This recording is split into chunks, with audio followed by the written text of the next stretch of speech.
Ada keheningan yang lebih menakutkan dari teriakan. Bukan keheningan kosong, tapi yang padat, berat, dan penuh makna yang tak terucap. Ini adalah keheningan yang kau rasakan di tulangmu. Keheningan yang datang setelah kau mengirim pesan, pesan yang kau tahu telah ia baca. Tidak ada balasan, hanya kekosongan digital yang memekakkan telinga. Dan di sanalah kau berada, tergantung di antara harapan dan kepastian yang mengerikan. Kau mulai mempertanyakan segalanya. Apa aku mengatakan sesuatu yang salah? Apa dia marah? Apa dia tidak lagi peduli?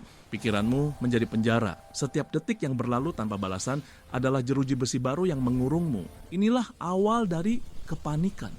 Sebuah kepanikan yang dingin dan merayap, yang dimulai dari perutmu dan menyebar ke seluruh jiwamu. Kau mungkin berpikir ini tentang cinta. Kau mungkin berpikir ini tentang kehilangan dia. Kau salah. Ini jauh lebih dalam. Ini adalah tentang pergeseran kekuasaan yang fundamental. Sebuah gempa bumi psikologis yang tidak kau sadari telah terjadi di bawah kakimu. Untuk memahami apa yang terjadi, kita harus membedah dinamika yang ada. Hubungan adalah sebuah ekonomi tak terlihat, di mana mata uangnya adalah perhatian dan validasi. Selama ini dia adalah investor utama. Dia yang menelepon, dia yang merencanakan, dia yang memberikan energinya secara cuma-cuma. Dia menempatkanmu di atas tumpuan. Kau adalah pusat dunianya, dan kau mungkin tanpa sadar menjadi terbiasa dengan ketinggian itu. Kau menikmati validasinya. Perhatiannya menjadi cermin di mana kau melihat versi dirimu yang paling diinginkan. Inilah psikologinya. Manusia secara inheren lebih menghargai apa yang langka. Ketika perhatiannya melimpah, nilainya menurun di matamu. Kau tidak perlu bekerja untuk itu. Itu selalu ada, seperti udara. Dan kita tidak pernah menghargai udara sampai kita mulai tercekik. Lalu sesuatu terjadi, sesuatu berubah dalam dirinya. Ini bukan keputusan sadar untuk bermain game. Ini lebih dalam dari itu. Mungkin dia lelah, mungkin dia menemukan tujuan baru, hobi, proyek, realisasi diri. Sumber energinya dialihkan, dia berhenti berinvestasi. Dia menarik kembali energinya bukan untuk menghukummu, tapi untuk menyelamatkan dirinya sendiri. Dan inilah saat duniamu mulai retak. Cerminmu, sumber validasimu tiba-tiba menjadi kosong. Peran-peran itu sekarang terbalik. Kelangkaan telah diciptakan. Perhatiannya, yang dulu tidak berharga, kini menjadi artefak paling langka di dunia. Dan kau yang tidak pernah harus berjuang untuk itu, sekarang mulai panik. Kau mulai melakukan apa yang dulu dia lakukan.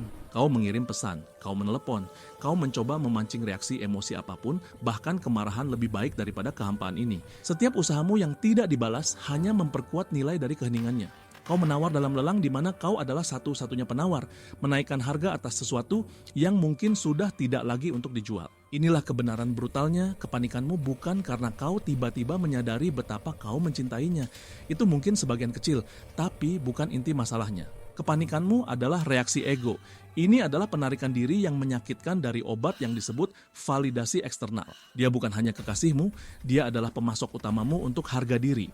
Ketika pasokan berhenti, sistemmu mengalami syok. Kau tidak merindukan dia. Kau merindukan versi dirimu yang ada saat dia memujamu. Versi yang tidak perlu mempertanyakan nilainya sendiri karena dia terus-menerus menegaskannya untukmu. Keheningannya adalah kekuatan tertinggi.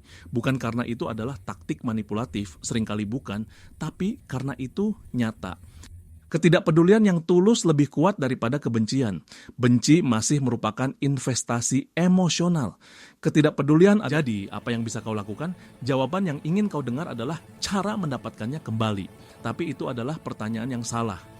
Mencoba mendapatkannya kembali dari posisi ini hanya akan membuatmu semakin kehilangan kekuatan. Itu menegaskan bahwa nilaimu bergantung pada reaksinya. Pertanyaan yang benar adalah, bagaimana aku bisa membangun kembali fondasiku sendiri sehingga gempa bumi seperti ini tidak akan pernah menghancurkanku lagi?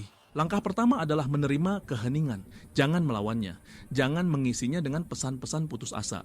Duduklah di dalamnya. Rasakan ketidaknyamanannya. Rasakan kekosongannya. Itu adalah suara dari bagian dirimu yang telah kau abaikan, yang selama ini kau bungkam dengan kebisingan validasinya. Alihkan kembali energi yang kau curahkan padanya, ke dirimu sendiri.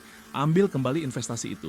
Mulailah menumbuhkan kebunmu sendiri, bukan hanya meratapi bunga yang layu di kebun orang lain. Pusat gravitasimu harus berada di dalam dirimu.